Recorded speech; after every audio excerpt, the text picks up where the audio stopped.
Hey Jason, these last few days has been amazing, man. I grew as an instructor. We're out here in Kansas, Wichita. Thank you for making your time to come see me, man.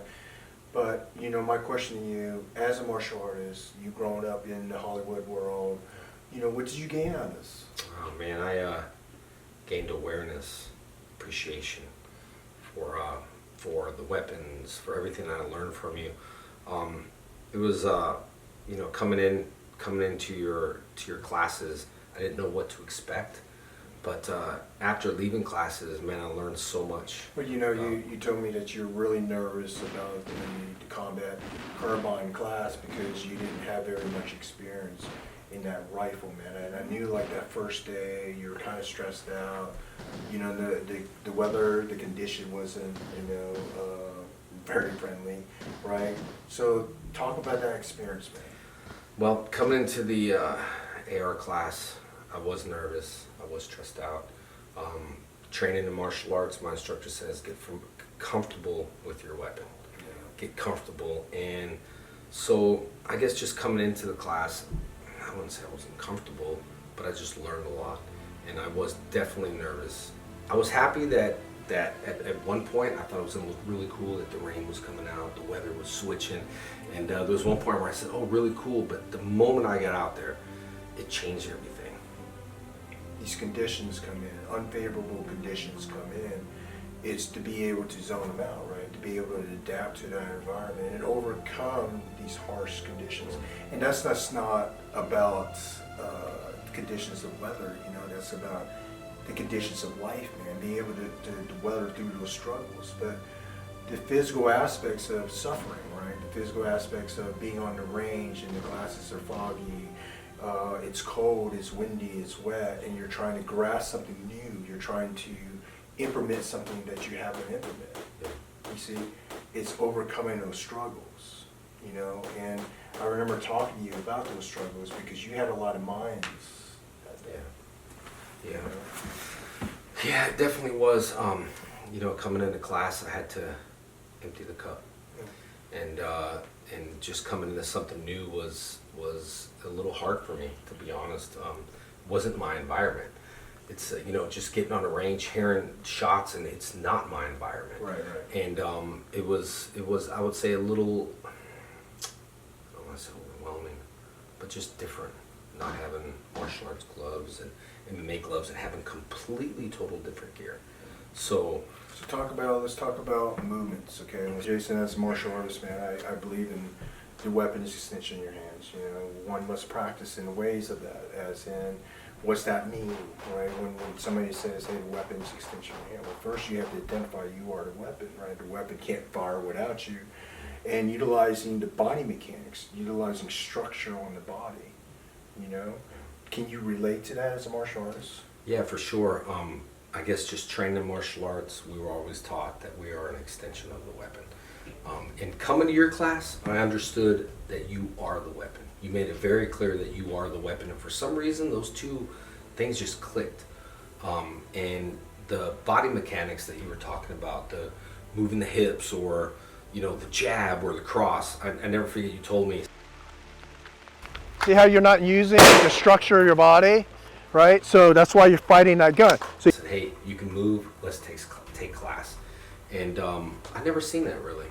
I don't see it often. And so when I saw you, I can kind of relate to that, move your body. But it's not as easy as people think.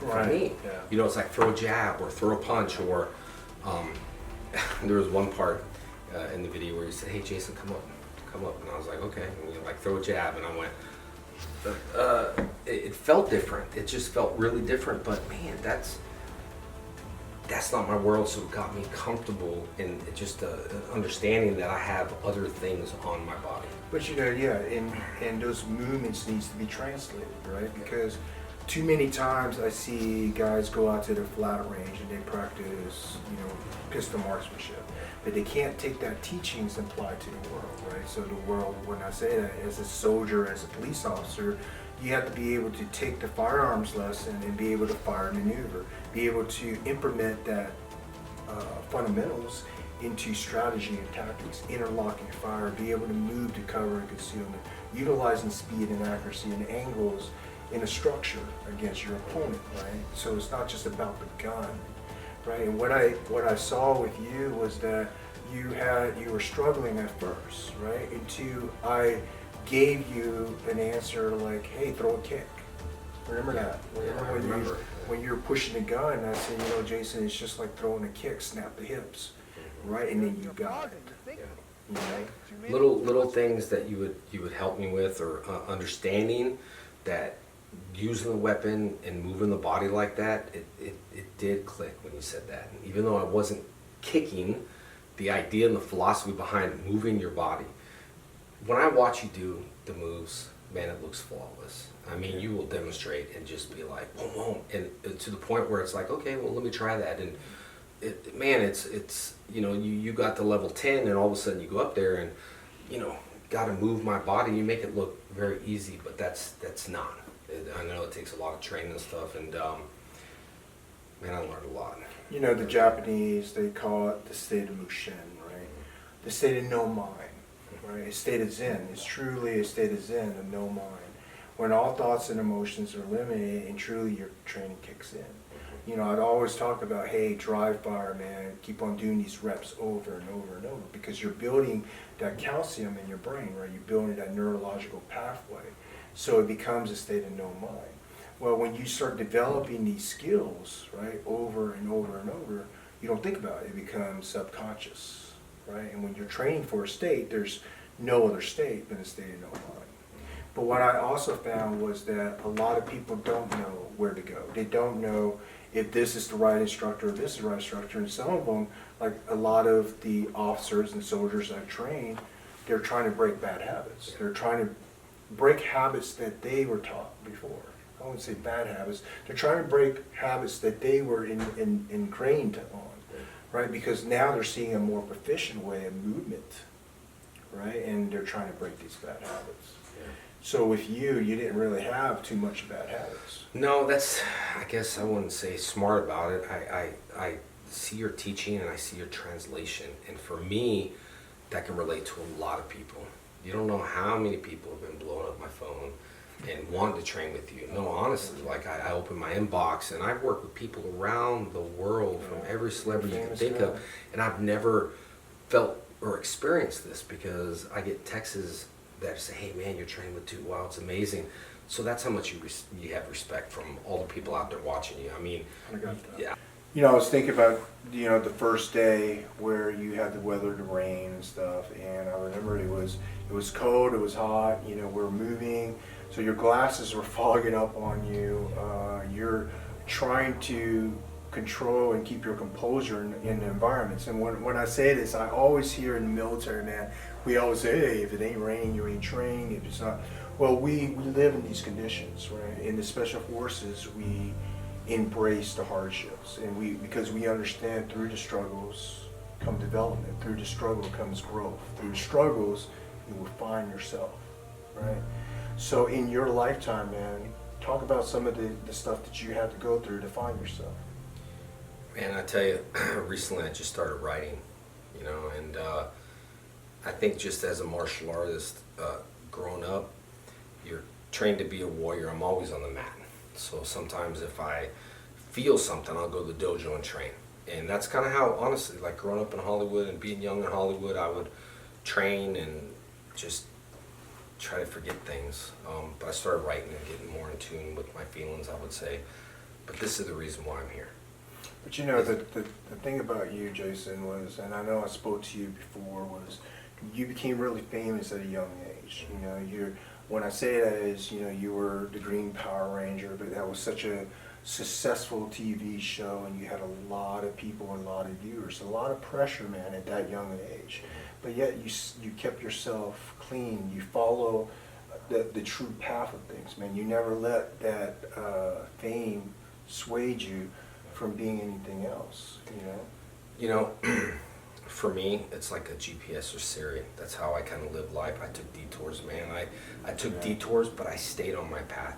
I tell kids sometimes, like, it depends where you're going to go from here or there. So I did take some detours, and I'm trying to straighten up my life a little bit more, because things aren't always easy as people see. It's the perception of things. but I can see the perception of things on your Instagram and YouTube channel is real, because when I was there, I felt like I was in YouTube. Yeah, I you really said that. did. I watch your YouTube channel all the time, and you were filming, and I was like, oh man, I'm in YouTube. But with the you were talking about the glasses, it wasn't just that. I came and I was thinking, oh, this is really cool, because I know from television the conditions that you see in Hollywood, like, wow, that's going to be super cool. Yeah, yeah. You know, it's raining, and I was the one that said, oh, that's so cool. And the minute I got out there, it wasn't just the glasses, it wasn't the rain, it wasn't what I was holding, it was everything. It was everything that just added up. And then I started thinking, imagine what you guys, you know, how you lived, how you trained, how you thought. It really brought me out of my element, to be honest. It really did at that time, even if it wasn't raining. But it does add things. Today, it was cloudy, it was raining, and I promise you, like, as soon as the sun came out, it switched my mind process. Like, I was shooting and I triggered in. It wasn't because of that. I think I'm more in tune with nature, I guess. Martial artists, you have to train on a bunch of weapons as in the bow staff, and you talked about nunchucks, and those are traditional martial art weapons, what I perceive as in a dojo, right? Yeah. As a warrior that believes in the ways of the old and the ways of the new, I train in the ways of what combat, what my experience of the world, right? So what was the ways of the sword now turned to the way of the guns, you understand? But the movements are the same, right? The movements and how I snap my body and how I move my weapon is the same way I move a blade, the same way I move a pistol, a gun, the martial arts, right? So off of your experience of martial arts, were you able to draw from that energy? Yeah, no, for sure. I did understand the pattern a little bit. Real quick, we talk about weapons. We talk about nunchucks and bow staff. What I learned from you is a knife just doesn't magically appear. Sometimes we do in the dojos, we're training, and the knife just doesn't magically appear. So, you know, you talk about your draw, you talk about actually getting the weapon. Our weapons just sometimes show up. So, Yeah. you know, when I'm on the floor and I'm holding weapons, I'm thinking, well, where did they come from? So when I was watching your channel, that was a big thing for me. I mean, as a teacher, 46 years old, thinking a week ago that the levels of that you can either get beat up by fists or a weapon or guns. And I live in Texas. And the weapons and the guns we don't really focus on too much. And when I came here, understanding the body mechanics of certain things like turning and twisting, yes, yeah, I get it. Patterns, but what you're holding feels different. It really does. You got to feel it.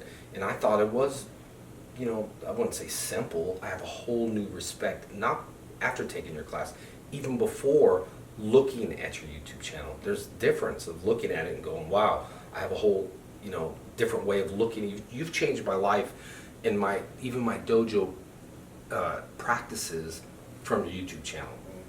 So coming here was a big thing, and learning that you could snap the gun and you could turn your hips. But Yeah, I'd be lying if I said it was I easy. feel the most important thing that you take away from the mechanics of the body and the movements of things is that, you know, when you have range, right, and you have distance, where you have time to react, right? But if I take that distance from you, right, when we have to enter a structure and officers have to serve, you know, a high threat warrant, and when soldiers have to close in ground with the enemy, well, you lose that distance. You lose distance, you lose time. So how can you snap a gun? How can you move a weapon to that threat efficiently? And through my understanding of martial arts, right, through an understanding of body mechanics and being an athlete, I understand that it's the body mechanics that's going to drive that weapon system to the threat. And then all the mechanics of firing a weapon, the fundamentals, right, is reinforced through repetition. But when you're implementing the two, you have to take a fundamental, you have to understand the concept of the weapon, and then you have to form it to your body, right? So like a boxer, because we're at this range, he's going to have to move a certain way. He's going to have to move his body and react to a strike. So we need to mimic that even with a weapon, because I took your distance, I took your time. You don't have time to react anymore. And that's the premise of that teaching, is that Yeah, you can swing that weapon, you can fire that, but you're going to be slower. But if you snap your body and move the mechanics of martial artists, Right. then you can drive the energy from the core into the ground. Yeah. Appreciate the distance. Today you were talking about the size of the target, the distance in between, and the third was the shooter. And when you said the shooter, man, it all made sense to me. And you also said in class, whatever you want to take it to what level, it's up to you. And where do you train? The basement. And for me, going on Comic-Cons, going on tour, I feel like I can do that, but it does come down to the shooter. But distance, totally, I can understand that and relate. But it comes down to the shooter and how much time you're going to put into it. Anyone can take a class, but your classes are, for me, and I'm just being honest, I don't care if you use this or not, your classes for me is that, the beginning is advanced. And I'm not saying that just for everyone. I'm speaking because as a student, I'm watching things and people turn and people go into this, and that's what we grew up with in Hollywood. Yeah. And so what you're teaching me today in the kitchen, without moving, I'm not doing it. I'm just going back to something natural with my neck, or I'm going into this position because that's what we're trained as little kids. So understanding it for me is a different thing. I was a student of JKD. I studied, the teachings of Bruce Lee, and Bruce Lee always talk about, the body mechanics, the snap, the movements of things, and you have to find that energy. You have to find the most effortless way of doing things. Masashi Miyamoto, in his book, The Five Rings, he talked about your everyday stance is your tactical stance, and your tactical stance is your everyday stance. And I read that the first time when I was 13 years old, and I said, I don't understand what that means. What's this mean, this teaching, And I remember saying, Masashi, what are you trying to say here? And through my experience in the Special Forces, I realized that there were certain portions that I was too tactical. I was moving these movements and exercising muscles that was straining my ability to flow that weapon naturally. Right? So today when I talked about, hey, if you're just standing there, snap the gun up to your eye line. That's it. Don't move anything else. Because if you move your knees, if you drop if you bring your head over your body, as a martial artist, where your balance is, you're going to feel shifting in weight. And the principles of stance and gunfighting, you have to have mobility, man. Right? You have to have mobility, but too many times we snap into what we perceive as aggressive, and it slows down mobility. Jason, I follow you, man. I'm a big fan of yours, not just because you're the Green Power Ranger and you're this famous guy, but your ability to go around the world, man, and motivate people. And one of the things that you're known for, that I respect you for, is your ability to help others navigate, right, to success and happiness. So can you talk about that? Yeah, man. I think that it comes down to three P's. It comes down to your purpose. And we talked today about what your purpose is and where you're going and how you're changing lives. That's the first thing, is I think we have to recognize our purpose. And number two, with the recipe, is passion. When I took your class today, everything you were teaching was from the heart and from passion. And you're not worried about the other P that people think about as the profit. That's the reason why people are successful, is they understand their purpose and they understand their passion. And if you're teaching from, passion, or doing anything from passion, I think that later on will come what you see as big success. And I'm not even talking about profit financial, I'm talking about profit from the world. And that's what I that's kind of what I teach around the world. Sometimes people do lose their purpose. When I say that as a veteran, and I want to say this to my fellow veterans, is that sometimes that transitional phase from the military and civilian life is a hard slope, man. And you have to find that purpose, right? So the purpose in the military was to serve our God and country, to serve our unit, to serve our country and our family, and safe haven here in America, to make it safe. But the thing is this, is that once you get out, what is your purpose? Because it could be hard. And people ask me, and the thing about this is that it's inside of you, right? You just have to listen to yourself. You have to dig inside and say, who do I want to be? Who do I want to be? Not what do I want to be? Not, if I want to be a doctor or a lawyer. Yeah, that's, who do you want to be as a human being, man? And that drives everything else, Yeah, I mean, I think I used to look at, if the world was all like me, the world wouldn't be a fun place to live. Everyone has a purpose. Find their purpose, but find their passion. Because there's a hidden talent in everyone, but it's not discovered yet because they're not believing in it and they're not finding their purpose. I really do believe people will find the way if they just let the way be. Because, I find that success, right? Success can be happiness, success can be amount of income, by finances, there's level of success. So whatever you deem is successful, whatever you deem is going to make you happy. See, that answer is found within your 24 hours. See, God has given us 24 hours in a day. From a bum to a millionaire, we all have 24 hours in a day. It's what you do within that 24 hours that's going to define if you want to be successful, if you want to be happy. Yep, I agree. 86,400 seconds a day. And one thing I want to back up, when I was hired on Power Rangers, I was hired for 10 episodes. And some people agree or they disagree. They either live in the past or in the future, but I try to live in this day, the present. Because if I can focus on what's going to happen right now, I don't need to worry about where this is going to go. I'm focusing on my 86,400 seconds a day. So it is, I think, got to wake up, and every moment is a precious moment. And I tell people, I want to say this because Jason's hitting on a really hard topic here is, I had to embrace a new mindset when I got out. That means I could not let the energy from the past consume me. Everybody makes mistakes.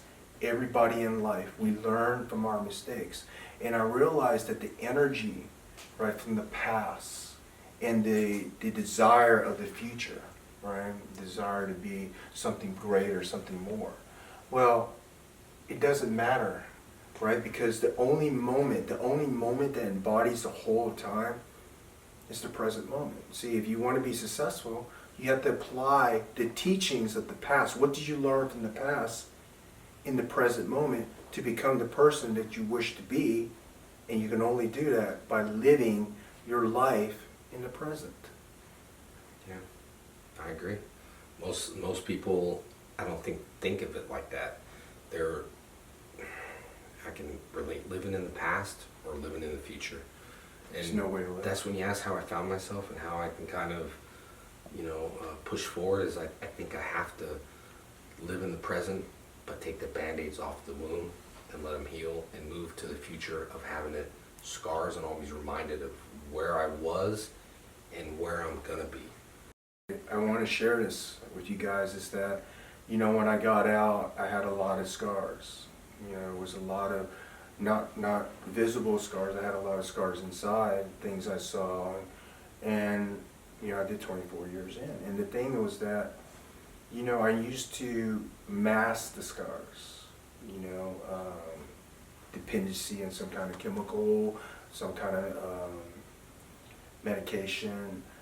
Some veterans, they seek alcohol, right? The thing is that you can't mask the scars. The scars are there, and they're always going to be there. And the thing what just Jason said is, you have to look at those scars.